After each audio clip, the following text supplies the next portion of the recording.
Bueno, quienes no conozcan a Elisa McCausland, ella es investigadora, periodista, divulgadora no solamente del cómic, porque uno podría pensar que suscrito a este tipo de instancias vamos a hablar solamente de cómics, sino que también en realidad las relaciones un poco con la cultura pop, ¿cierto? Las relaciones también con el tema del feminismo, a pesar de que tampoco es lo predominante o lo que se coma todo tu trabajo. Entonces, vamos a ir comentando un poquito algunos aspectos en relación a tu trabajo, algunas reflexiones que podamos ir sacando a partir de esto. Primero me gustaría comenzar hablando de Wonder Woman, ¿cierto? Y la superheroína, ¿cierto? Y el feminismo, ¿cierto? Como un superpoder. Y quiero partir con una pregunta derivada de su título. Bueno, primero que nos cuente un poco cómo surgió este libro, esta publicación, que obviamente no es tu primera publicación, pero es como nuestro trabajo que ha tenido más llegada, más respuesta. ¿En qué medida tú crees que el feminismo se puede entender como un superpoder? Bueno, esa es una de las grandes preguntas y desde luego para mí lo es, precisamente porque el feminismo cuestiona el poder, y en lo superheroico y en el género superheroico creo que es uno de los ámbitos en los que reflexionar sobre el poder desde la ficción es todo un potencial, es más que interesante.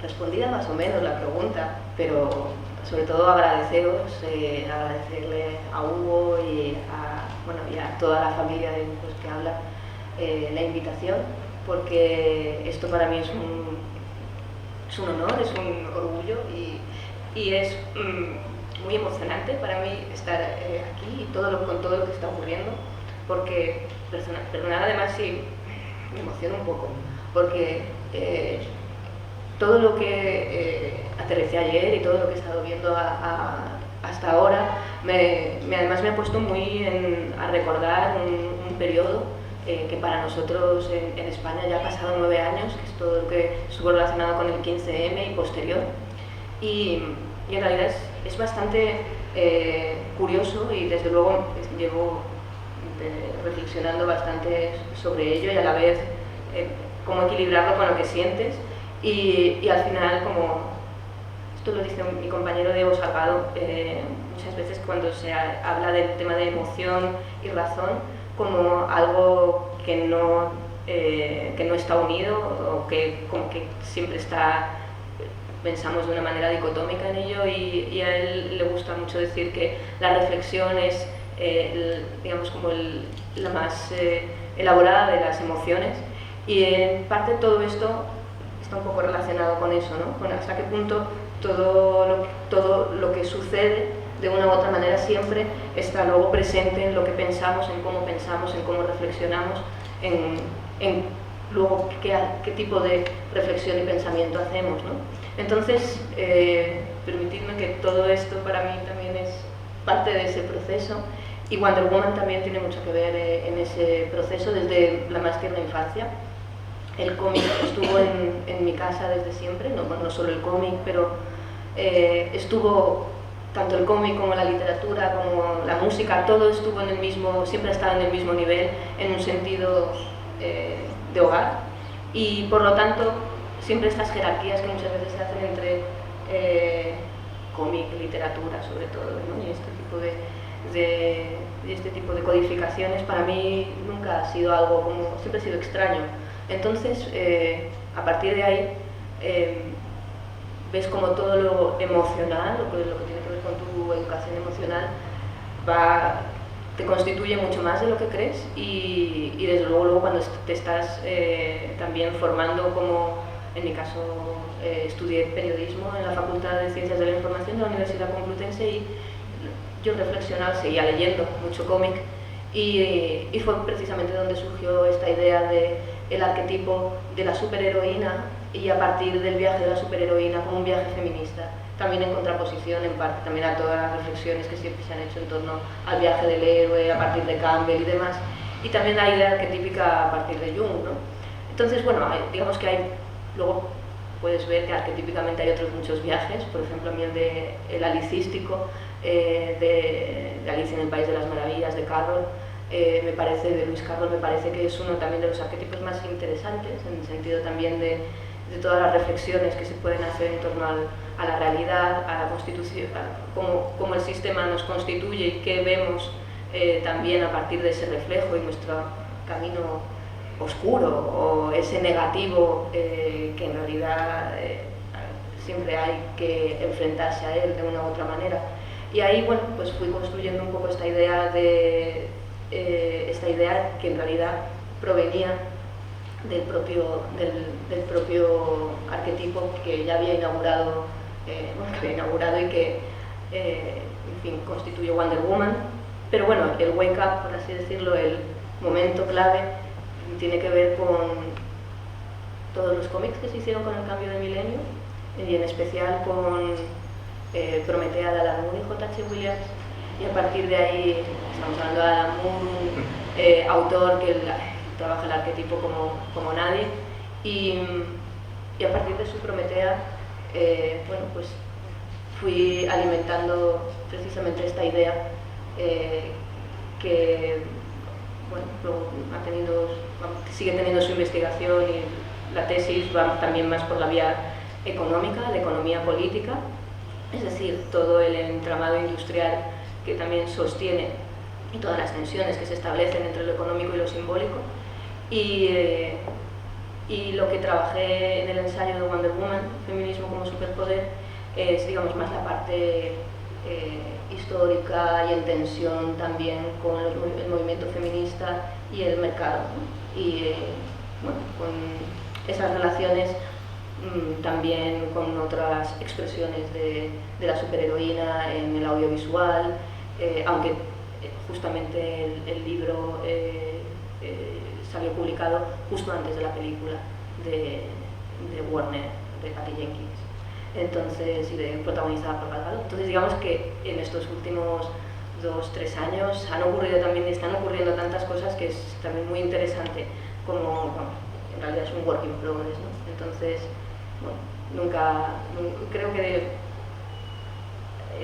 te das cuenta hasta qué punto haber encontrado en el cesto de los cómics de tu madre una Wonder Woman de George Pérez en los 80 te lleva a la Wonder Woman del clan Marston y de H.G. Peter en los 40, y aquí estamos a día de hoy, a muchas mujeres en el ámbito del cómic que bueno, que también se están encargando de trabajar el arquetipo, ya sea fuera de DC y ahora también en DC, como es Kelly Sue DeConnick, que está preparando como guionista una novela gráfica de Wonder Woman que tengo también muchas ganas de leer, o Renée Delis, que también ha trabajado la leyenda de Wonder Woman, que es para mí una de las pruebas, junto al actor de Jason Aaron, de que el arquetipo superheroico en un sentido de la superheroína desde el feminismo siempre ha estado ahí, más dormido, menos dormido, pero con esta última ola feminista parece que también está siendo trabajado de una manera muy interesante en el mainstream. Al respecto, entonces conversemos un poco de la Wonder Woman, ¿cierto? Porque bueno, más adelante podemos también hablar un poco del proyecto de Presentes, y que tú has comentado que ese proyecto Presentes, en cierto modo, lo que tiene es, en cierto modo, lo que plantea un poco la teoría feminista en literatura, que es el rescate, ¿cierto?, de una genealogía de autoras, ¿cierto?, reinstalar o reconstruir el canon occidental y oriental, ¿cierto?, de la literatura. En este caso, el Presente está reconstruyendo el canon de la producción de cómic hecho por mujeres. O sea, obviamente, la querida Wonder Woman se sitúa en un proceso también de genealogía. Yo siempre pienso, tenemos muy en la cabeza a Wonder Woman como esta mujer potente, pero la Wonder Woman aparece más o menos en el 41, ¿cierto? 41-42. Y previo a eso tenemos ya, aunque sea como de una distancia, digamos, temática o de género, pero para mí parece que hay personajes súper potentes como la pequeña Lulu en el 34, incluso, y después, posteriormente, uno más potente para mí, que de hecho creo que es un gran referente para la Mafalda, que es Nancy, ¿cierto? En el 38. Entonces, me gustaría cómo tú sitúas a la Wonder Woman, y por otra parte también, ¿qué genealogía construye la Wonder Woman con ese arquetipo que tú ya reconoces, un arquetipo que es el heroico, pero que también obviamente debe tener sus matices, ¿cierto? Entonces, primero, ¿cómo crees tú que se instala la Wonder Woman en una genealogía, y si es que ella abre una otra genealogía también para el mundo, para la historia del cómic?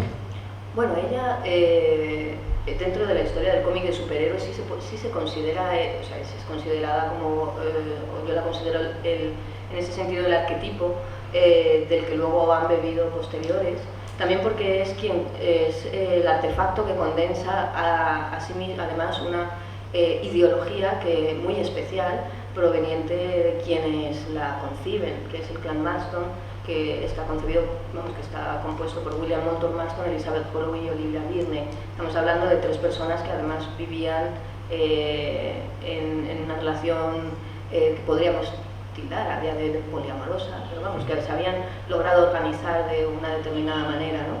Y luego H.G. Peter dibujaba. Lo que es interesante es cuando esto Jill Lepore, historiadora de Harvard, en su historia, en su historia sobre Wonder Woman, la historia secreta de Wonder Woman, el libro que tiene ella publicado precisamente con esta investigación,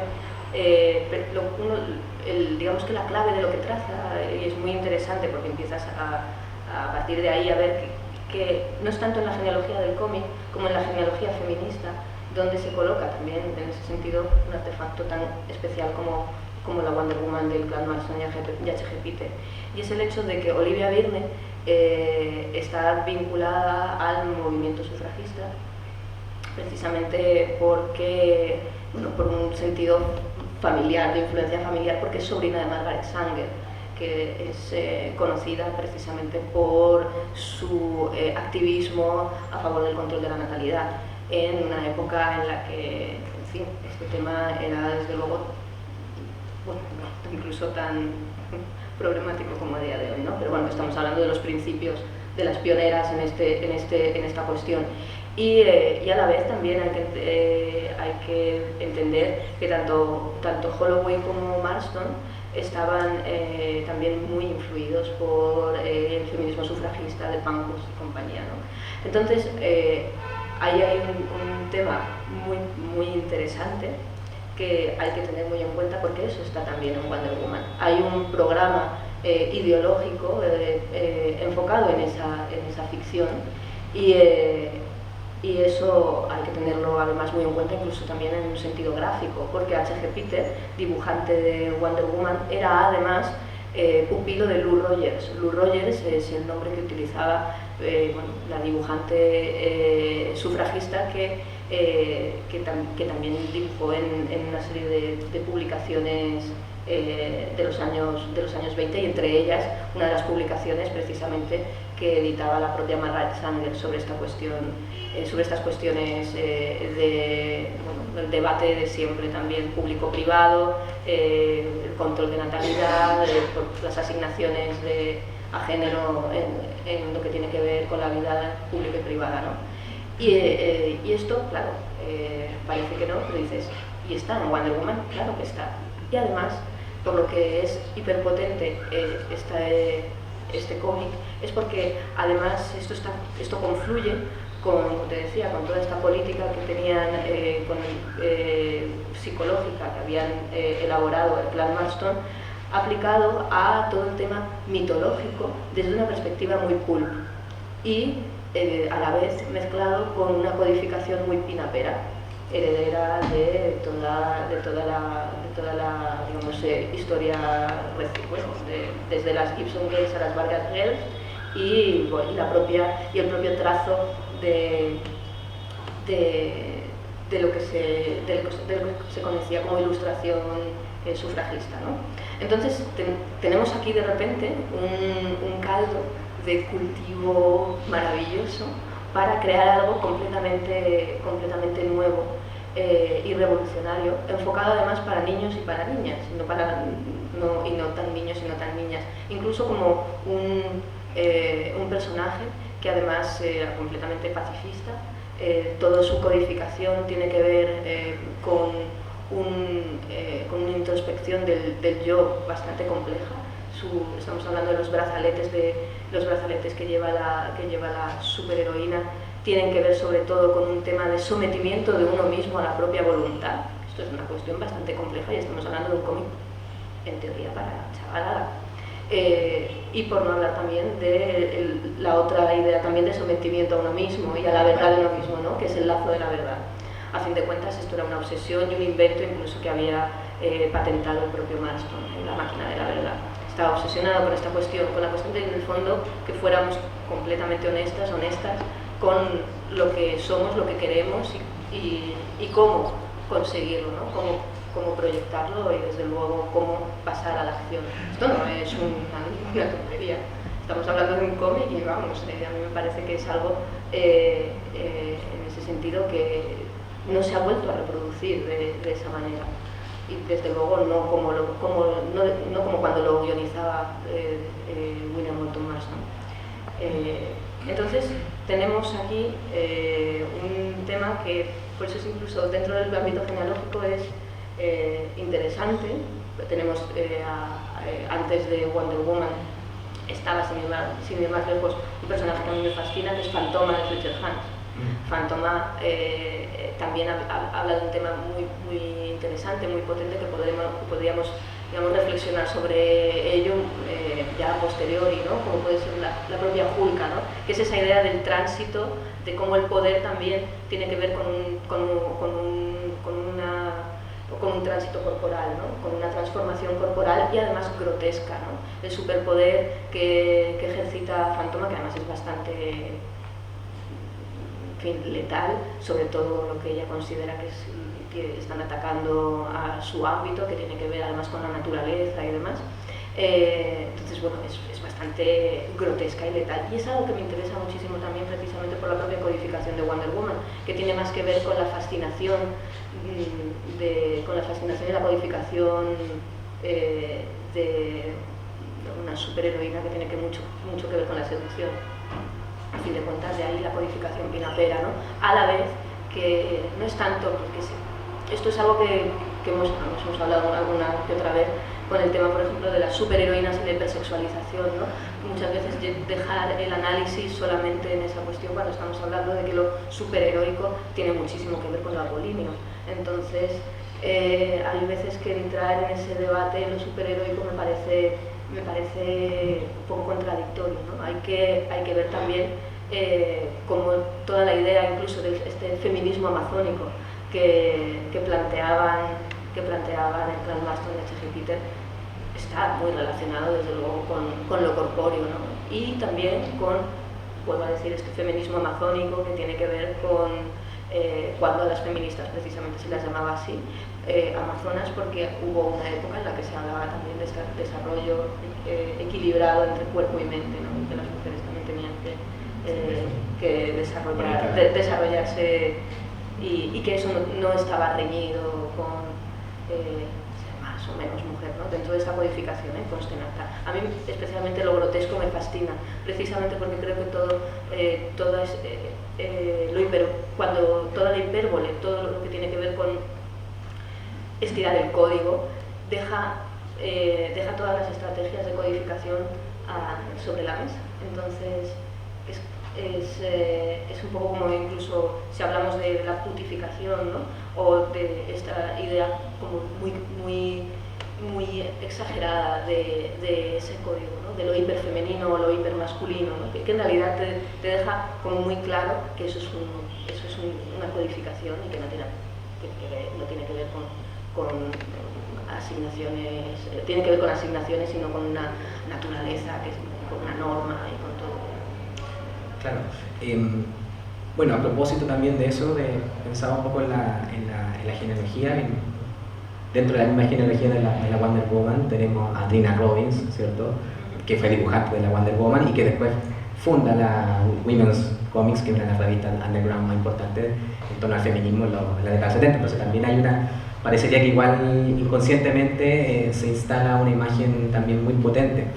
Ahora, también nunca ha estado fuera de la polémica, la Wonder Woman hace no mucho tiempo atrás, cuando fue declarada como embajadora de la ONU, y había toda una alegría, entre comillas, porque este personaje como representaba a las mujeres, y de repente salió un grupo feminista, obviamente, diciendo que no. Bueno, ni siquiera un grupo feminista, era gente organizada dentro de la propia ONU, que hicieron como una especie de en fin, llamada virtual, de súmate a que no queremos que esta señora en bañador represente a las niñas y a las mujeres del mundo. Y claro, obviaban completamente toda esta codificación que os acabo de comentar, toda esta complejidad, y desde luego reducían a Wonder Woman a eso, a una señora en bañador. Y en ese sentido, bueno, ahí quizás el concepto, como tú hablas, como de una cierta codificación, ¿cierto? Bueno, que parte de un cierto estereotipo que se instala y una codificación. Entonces me gustaría ver cómo, por ejemplo, lees el proceso actual, por ejemplo, de estos arquetipos, sobre todo si consideramos que bajo la impronta también un poco lo que ha llevado el discurso del feminismo, se ha corrido el cerco, digamos, en el mismo cómic mainstream.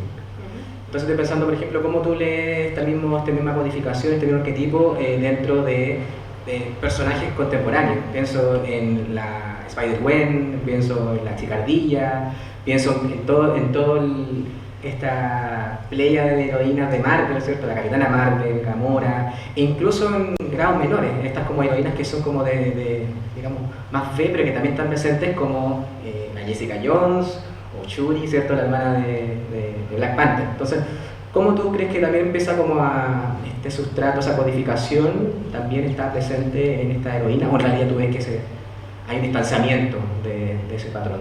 No, yo creo que además es lo que comentaba antes. Creo que hay un arquetipo en un sentido eminentemente feminista que sí se está trabajando, sobre todo en los cómics. Yo en la ficción audiovisual, por ahora, lo único así más interesante que he llegado a ver y tiene que ver con el arquetipo, desde luego, en este sentido, pero creo que también incluso con una desactivación de lo que encontrábamos en el cómic, pero aún así interesantes, con Fénix Oscura, con la última entrega de audiovisual.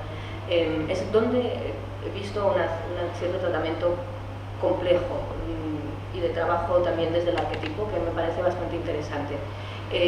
Pero, por ejemplo, Capitana Marvel, que la trabajó, yo he llegado a decir que creo que precisamente que Lisu de Koenig, su guionista, lo que hizo fue Wonder Womanizar a Capitana Marvel y buscarle una genealogía propia muy interesante, muy relacionada con la hair story propia, ya no solo de ella como personaje superheroico, sino sobre todo como aviadora, ¿no? Como mujer que quería volar, y a partir de esa metáfora pues va trabajando toda una serie de relaciones con otras mujeres, y con una en especial que tiene mucho que ver con esta especie de doppelganger oscuro al que enfrentarse, ¿no? Entonces ahí, por eso te digo, como ocurre siempre también en el cómic de superhéroes, hay momentos en los que nadie está mirando y suceden cosas maravillosas, como la Capitana Marvel de Kelly Sue DeConnick, pero claro, luego esas capitalizaciones posteriores, o cuando ya no está esta guionista en cuestión, otros no saben muy bien qué hacer con lo que ha generado. Y lo que es muy interesante también que hizo DeConnick, que es trabajar el fandom. Esto es algo que ha ocurrido precisamente, que podemos decir que ha hecho que se dispare gran parte de todo lo que está sucediendo en el cómic de superhéroes y con las superheroínas en particular.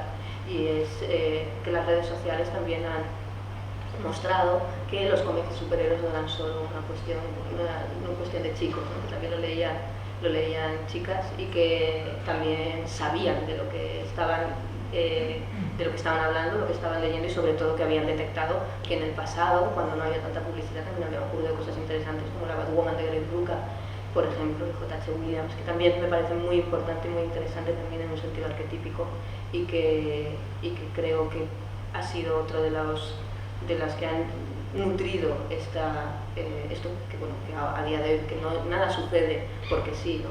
Han ido sucediendo bajo el radar cuestiones bastante, al menos ejemplos bastante interesantes. Otra autora que a mí me gusta especialmente, que es guionista, que es Marjorie Liu, que estuvo trabajando a la viuda negra, vamos, el arquetipo de la viuda negra, también además dibujada por un español, por Acuña, que un tema maravilloso, sobre todo en la línea Max, no sé si os acordáis, que Marvel tuvo antes como una especie de línea adulta, en la que, vamos, algo que a día de hoy, y aquí podríamos entrar en este debate que también me parece interesante, no se da, no existe digamos que el mercado ha optado por una diversidad mainstream a costa de dejar todo lo que antes tenía más que ver con un contenido más adulto y que los personajes además fueran en ese sentido más complejos, ¿no? Esto al menos en Marvel, porque en DC, por ejemplo, desde que ha inaugurado lo que llaman la etiqueta negra, están surgiendo cosas curiosas, también novelas graficadas, ¿no? en entregas muy controladas, pero bueno. Pero a mí, como además tú ya sabes, Hugo, me gusta mucho cuando ocurren las cosas cuando nadie está mirando, y porque a los críticos, a las críticas, es donde se nos exige estar mirando en todos lados todo lo que está ocurriendo y saber qué está sucediendo, cuando nadie te está diciendo qué es lo que está sucediendo. Y esto es algo que, bueno, que yo también, como de feminismo, como superpone un poco todo esto lo que os he comentado ahora, se trabaja toda la idea de dónde procede el arquetipo y qué momentos hay interesantes para subvertirlo y para plantearlo desde esta idea feminista tan potente. Yo hablaba en su momento de la necesidad. Yo ya no sé si hay muchas veces que decir necesidad, pero bueno, ya en urgencia no sé. Pero desde luego yo sí veía que había un potencial de que hubiera un nuevo mito feminista desde lo superheroico.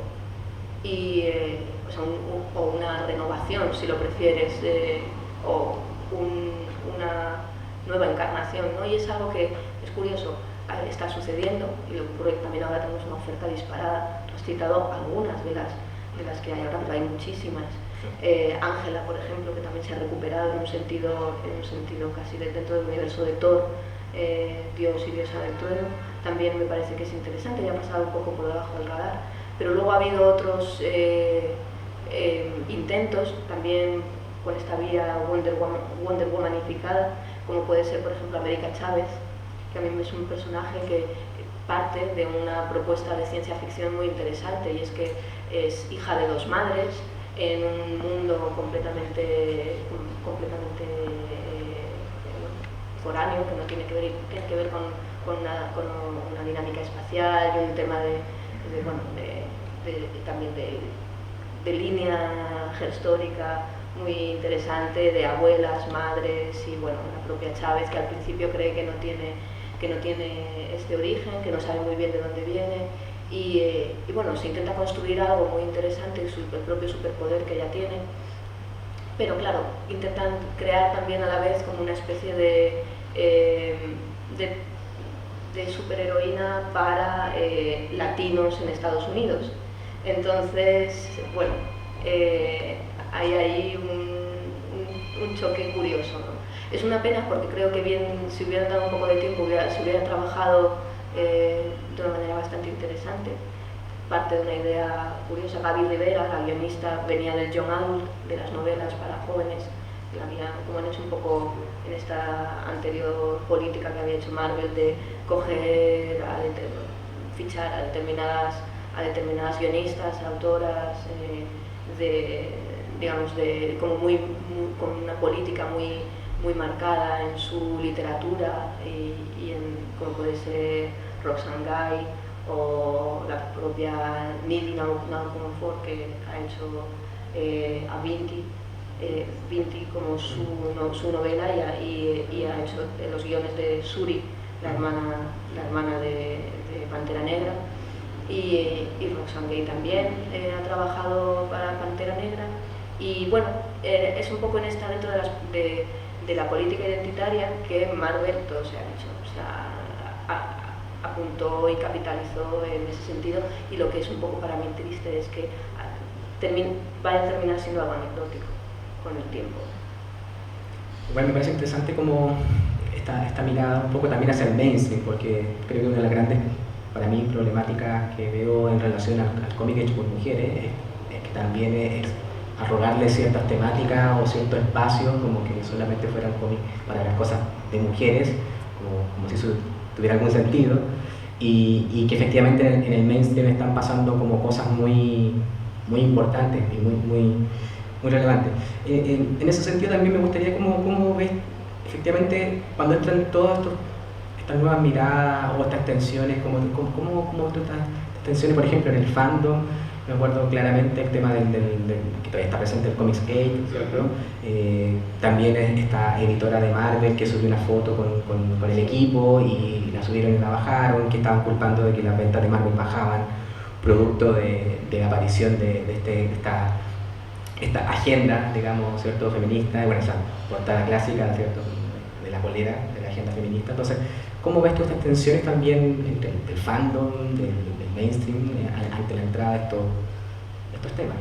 Bueno, lo veo como algo que bueno, no sé, la gente puede expresarse, pero lo que es interesante es que sí está sucediendo desde las políticas de producción, ¿no?, y de la entrada de otros puntos de vista, que todo se ha dicho también, ahí me hace gracia de todas maneras que, claro, en los 90 con Vértigo no teníamos, con el sello Vértigo de DC no teníamos internet y redes sociales, ¿no? A lo mejor habría, no sé, que se pudiera haber montado con determinados arcos argumentales de The Sandman o en realidad no habría pasado porque todo esto estaba en un determinado ámbito, o sea, estaba como muy en su ámbito, teniendo en cuenta incluso que Vértigo era entonces un sello que intentaba expandir o llegar a otro tipo de públicos, ¿no?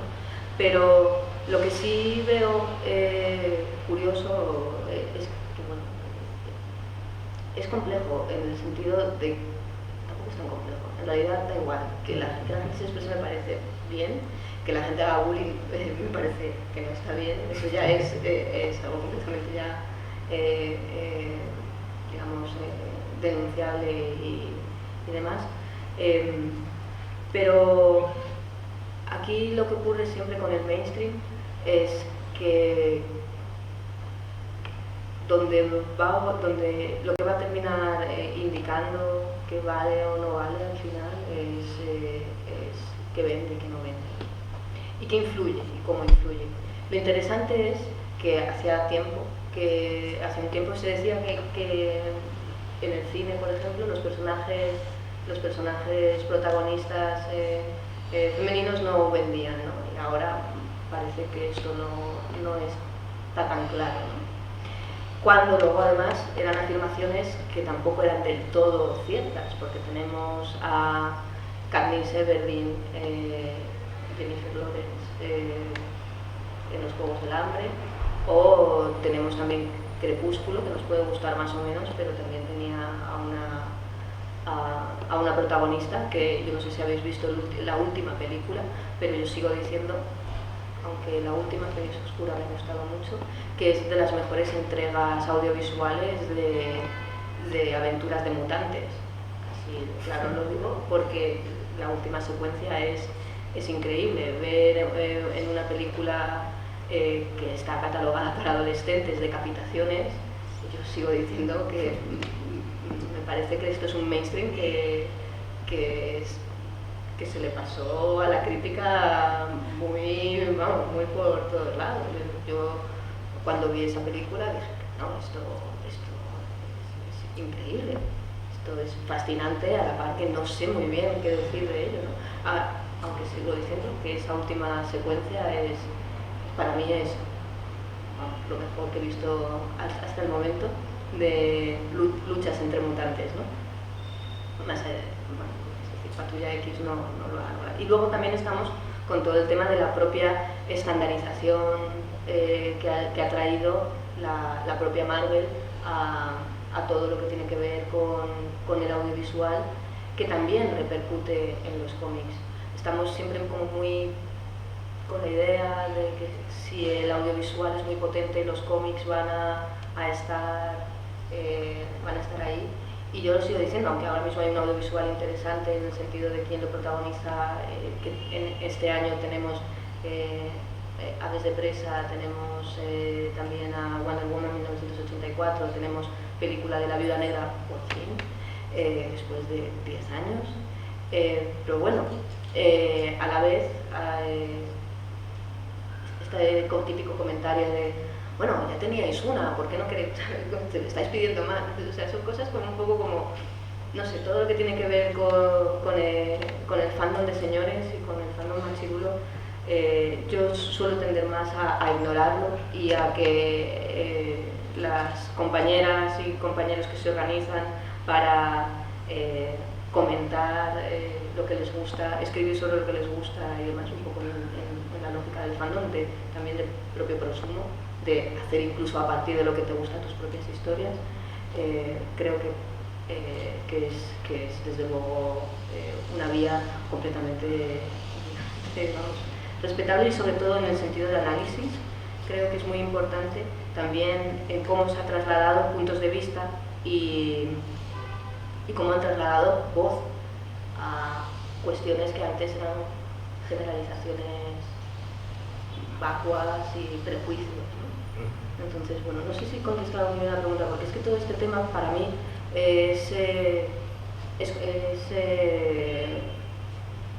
bastante visceral, estomacal. Luego además ves hasta qué punto el Comics Gate como el Gamers Gate tienen un sentido desde el prejuicio, pero también hay una serie de intereses por otras partes de casa de largo, en un sentido de, bueno, sentirse más o menos seguro en sus sentidos y significados heredados y no lo sé, es un poco cansino también. Ya comentaste en un momento como que salimos del cómic y creo que es el momento un poco para que podamos conversar un poco también sobre tu reciente publicación junto con Diego, ¿cierto? Supernova, ¿cierto? Las mujeres en la ciencia ficción audiovisual, que también yo creo que plantea un camino de una genealogía, ¿cierto? Entonces también cómo tú has visto esa evolución. O sea, estoy pensando por ejemplo desde las cosas muy antiguas como Metrópolis de Lang, ¿cierto? O sea, este androide ahí como... Sí, María. Y hasta llegar, no sé, a la Teniente Ripley, que a propósito, ¿cierto? En esa famosa página del test de Bechdel, ¿cierto? Una de las películas que se salva del tijereteo de no verla, el test de Bechdel es Alien, ¿cierto? Entonces, me gustaría contar un poco acerca de este libro, del proceso. Bueno, acá ahora fue una escritura en conjunto. Sí, bueno, Diego Salgado y yo trabajamos juntos a cuatro manos, artículos y también yo tenía por aquí un podcast que se llama Trincheras de la Cultura Pop, que también es un work in progress de otra futura publicación, donde lo que trabajamos sobre todo desde los dos puntos de vista, bueno, el punto de vista es obvio que en la ciencia ficción no vamos a encontrar mucho audiovisual, ya incluso en lo literario, eminentemente feminista, pero vamos, en audiovisual ya os puedo decir que no. Entonces lo que hemos aplicado sobre todo es la mirada feminista a todo este recorrido genealógico historiográfico de un audiovisual que todo se ha dicho es un audiovisual laxo. Lo hemos intentado abrir en un sentido semántico, si lo preferís, porque no es solo cine y televisión, también hablamos de ilustración, hablamos de cómic, hablamos de videoclips y hablamos también de videojuegos. Entonces, en ese sentido, lo que hemos querido es aplicar esta mirada crítica a, digamos, toda este recorrido y esta herencia, y también, digamos, en determinados lugares comunes de la ciencia ficción, ponerlos en contraste, o sea, ponerlos en tensión y contrastar si determinadas cosas eran ciertas. Por ejemplo, que no había mujeres en el pool, o que si las mujeres que había en el pool si firmaban con seudónimo masculino era por un tema de presión, no sé, patriarcal, si lo prefieres. Y lo que encontramos es que había muchas mujeres que escribían en otros ámbitos, y como el pool, como le ha pasado en gran medida al cómic, no era digno, preferían escribir con seudónimo masculino para que su reputación no quedara, es decir, para que no se supiera básicamente que se dedicaban a escribir novelitas pulp. Este tipo de cosas es bastante interesante porque cambia el punto de vista de lo que normalmente entendemos como lugares comunes que repetimos y en realidad no los hemos contrastado muchas veces muy bien. También ocurre, por ejemplo, con muchos compañeros y que en ese sentido del fandom crítico que dice esto en realidad era nuestra casa del árbol, pues bueno, si empiezas a mirar en la historia, en realidad no ha sido siempre, en el caso de, por ejemplo, la ciencia ficción, no ha sido siempre una casa de árbol eminentemente de señores. Por ejemplo, todo lo que tiene que ver con la protociencia ficción y con toda la mirada especulativa, está relacionado, vamos, íntimamente relacionado con el sufragismo y con las utopías socialistas y demás que se pensaron a finales del 19 y principios del 20. ¿no? Entonces, esto es lo bonito y lo interesante también de la historia, de la Herstory, que es este anglicismo que a mí me sigue pareciendo que al menos como palabra es bastante clara, ¿no? De esta historia también de ellas, que nos vuelve a plantear, nos vuelve a replantear todo y nos da argumentos también para el hoy, para el presente. Luego también Supernovas, en ese sentido hemos sido muy rigurosos también con lo que significa ciencia ficción, o sea, en ese sentido no hemos sido laxos, hemos intentado acotarnos bastante bien a ello.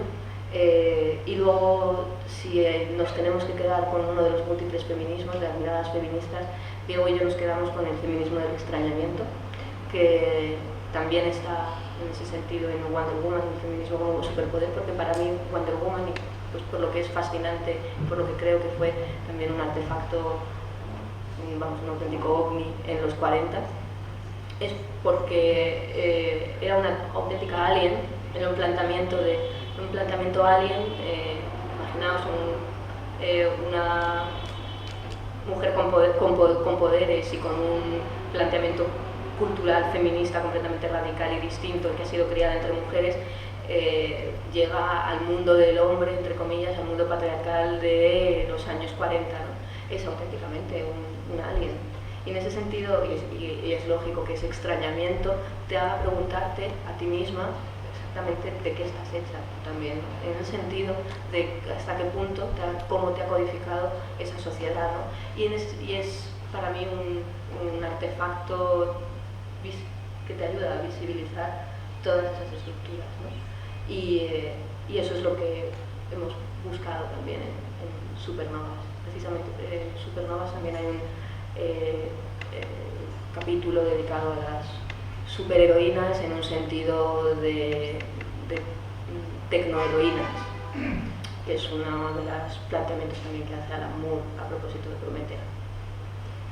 Bueno, hay mucha tela que cortar, obviamente, ¿cierto?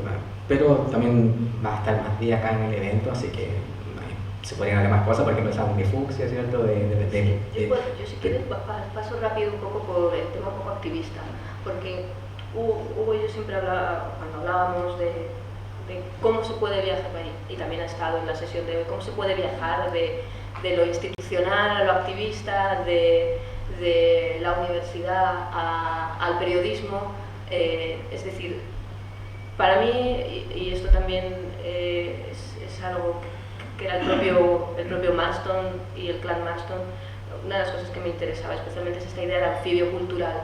La idea del anfibio cultural es, en realidad nunca estás cómodo en ningún sitio, no estás cómoda en ningún lugar en especial, pero está muy bien, esa situación está muy bien porque te coloca en una alerta constante, en estar preguntándote, y es como ser feminista, es bastante incómodo. Yo muchas veces digo precisamente que si no tienes una mirada feminista, si eres crítico, ¿cómo no vas a ser feminista? Si una crítica directamente lo que está haciendo es ver, poner en relación y analizar todas esas estructuras y saber qué ocurre, qué pasa, qué no funciona. Entonces, para mí la mirada feminista es inherente a la crítica, es inherente al periodismo.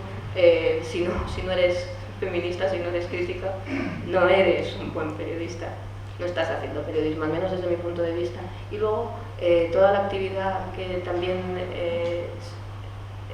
planteo yo con los activismos varios que he llevado a cabo y que han venido muchas veces, es curioso, al calor del 15M.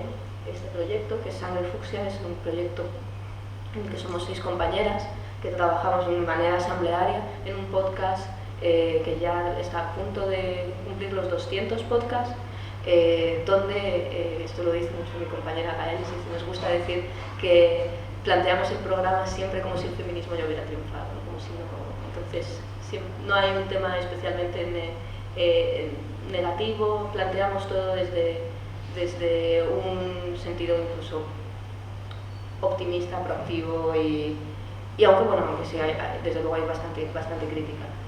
Y incluso también nos planteamos, me ha salido un poco pixelado, perdón, el tema del tema de lo lúdico. A partir del programa, de todos los guiones que habíamos trabajado, nos planteamos hacer de manera también autogestionada un trivial feminista, se llama Feminismos Reunidos, la revolución empieza en tu salón.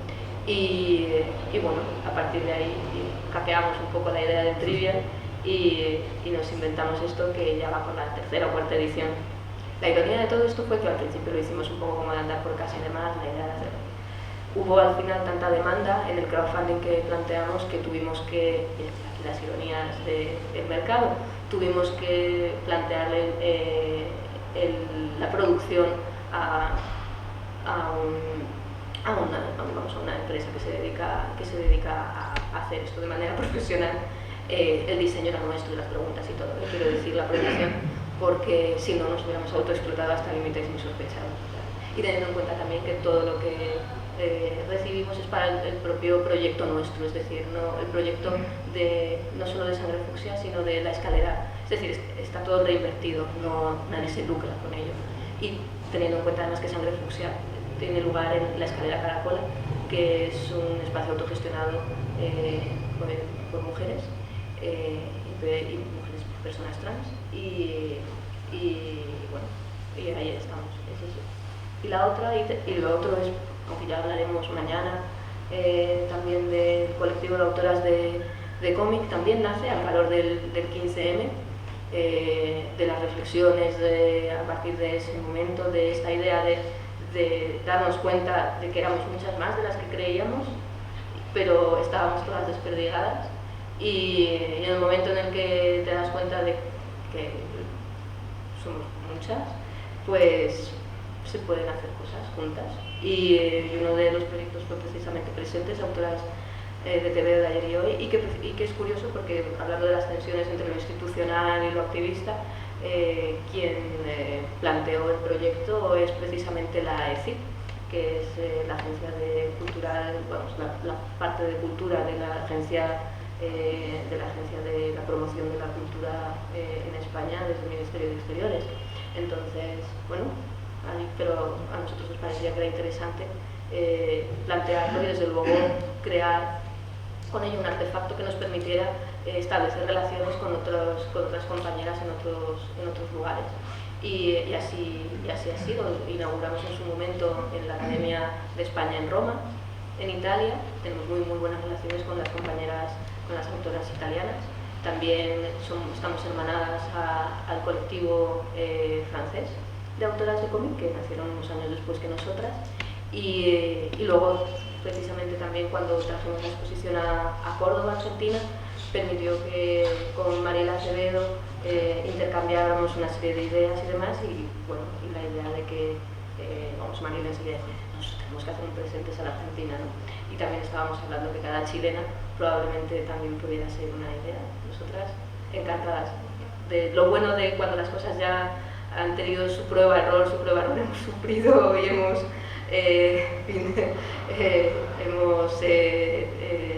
trabajado y han logrado salir las cosas. Lo bueno es que eso lo podemos compartir, y muchos trances ahorrárselos a las compañeras, que también está bien. Eso es autocuidado también, y cuidar a las compañeras. Y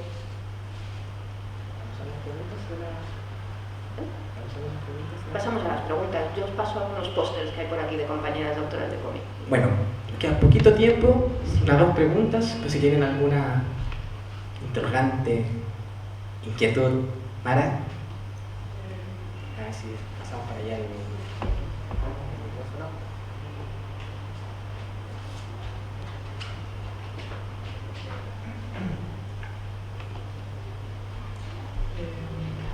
Muy interesante lo que estaba contando, y te quería hacer una pregunta sobre la primera parte de lo que hablaste de los arquetipos de Wonder Woman. Sí. Bueno, en realidad en lo que ocurre con Wonder Woman es que no hay tanto precisamente como una evolución, como dependiendo de la etapa, lo que encontramos son bastantes domesticaciones. Hay que entender también que después del Comics Code,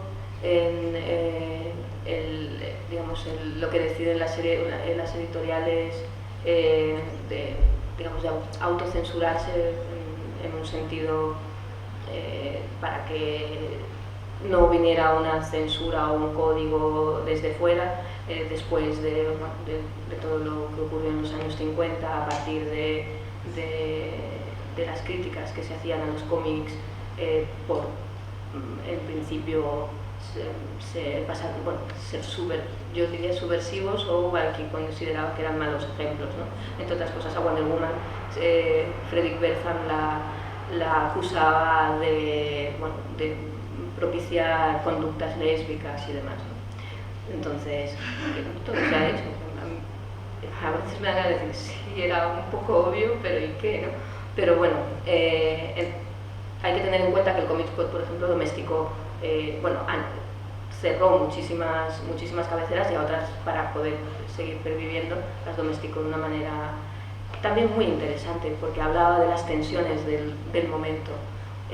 Kanigher a los guiones también tiene sus valores, nos pueden gustar más o menos en contraste con lo que planteó el Clan Marston, pero era también muy interesante en relación con la propia época, ¿no? Y luego, a posteriori, ha habido pues diferentes manifestaciones. Es curioso también como incluso una reconocida feminista como puede ser Gloria Steinem no comprendió lo que estaba sucediendo en la época de los 60 finales con Wonder Woman, porque era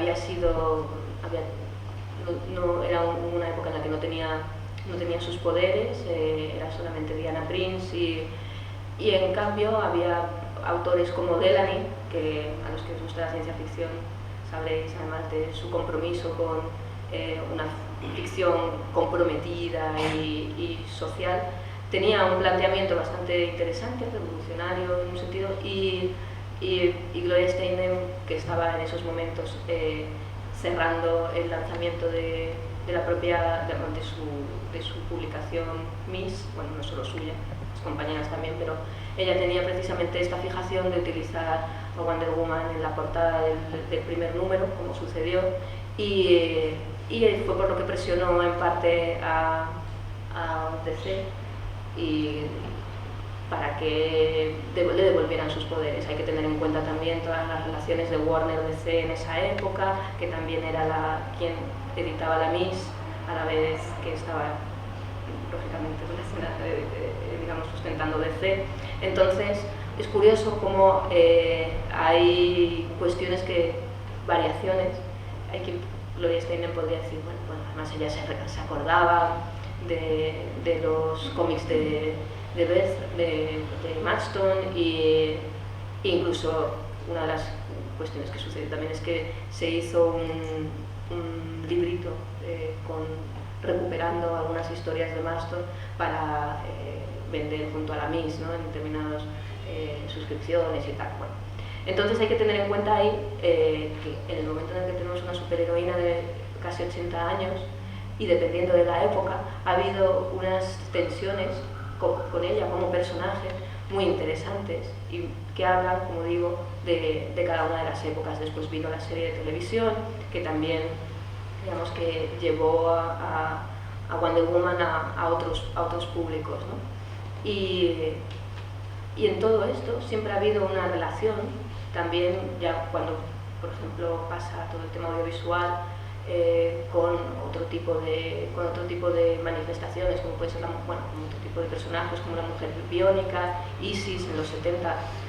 Entonces toda esta idea, por eso hablo siempre de que hay como una especie de arquetipo feminista durmiente. Wonder Woman tiene épocas en las que está un poco como, no voy a decir, bueno, dependiendo de en qué manos caiga, está mejor o peor potencializada, ¿no? Y para mí, por eso para mí es interesante, sobre todo también como ese artefacto con el que dialoga la propia sociedad, y como artefacto revelador, que me gusta a mí decirlo, porque ese mismo artefacto nos va hablando de cada una de las épocas y de esas tensiones, y a la vez como arquetipo feminista, digamos que tiene sus latencias, tiene momentos mucho más estereotípicos en los que ves también una influencia de determinadas circunstancias, como decía en los 50, luego en los 90, por ejemplo, es curioso cómo cae en las manos de Messner-Loeb, que es un guionista que trabaja el tema del arquetipo de una manera muy interesante, pero es juzgada desde el hipersexismo porque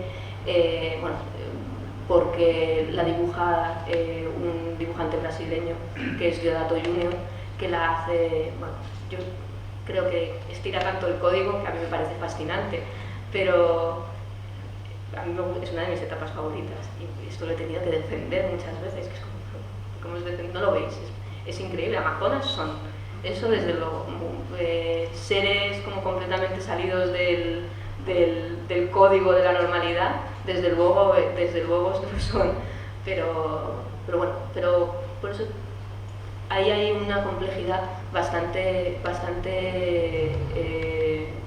bueno, al menos yo la veo potente a la hora de analizarlo, y desde luego donde yo sí he rastreado es ese arquetipo feminista, en esa idea de hackeo, si lo prefieres, del arquetipo, en el sentido del que tenemos heredado,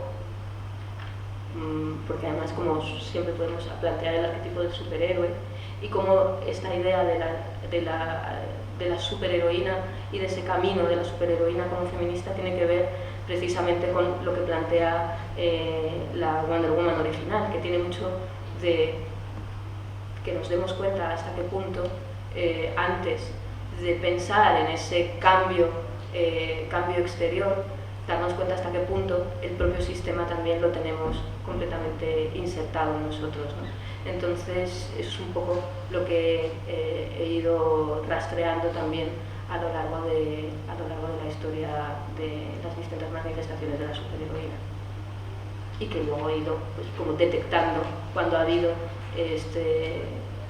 estos momentos, como antes eran como más singulares, ya y últimamente están siendo más numerosos. Estamos súper pasados en el tiempo, pero agradecer, Elisa, por tu tiempo acá, por tus comentarios, tu mirada también.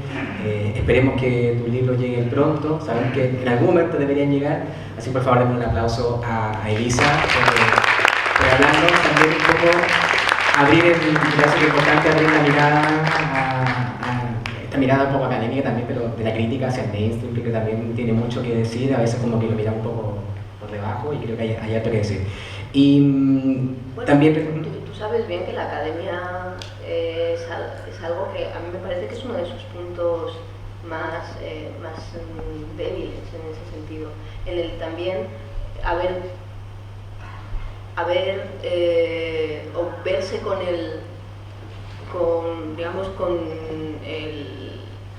no sé cómo decirlo sin que suene muy mal, pero que se plantee que es digno y que no es digno de estudiar, cuando precisamente, esto lo cito, me gusta citar a Eva Illouz, socióloga, autora de una cantidad de libros maravillosos, pero especialmente tiene uno muy pequeño que pasó desapercibido, que es un análisis sobre 50 sombras de Grey. Y lo que a mí me interesó especialmente del análisis, desde luego, pero sobre todo es el prólogo, en el que ella, precisamente en tono mea culpa, diciendo de hasta qué punto era una irresponsabilidad por su parte haber considerado que eso no era digno de estudio, cuando a partir de su investigación entiende como un producto masivo como es 50 sombras de Grey, en realidad dice muchísimo de nuestro presente y desde luego también de las tensiones y las angustias de, en este caso, el público objetivo de ese libro, de ese producto, de esa trilogía en particular, que eran las mujeres heterosexuales de amplio espectro. Entonces, por eso digo que hay que tener en ese sentido, en fin, hay que ser críticos con la academia, sobre todo porque creo que se les están escapando se nos están escapando muchas cosas, precisamente por ese prejuicio.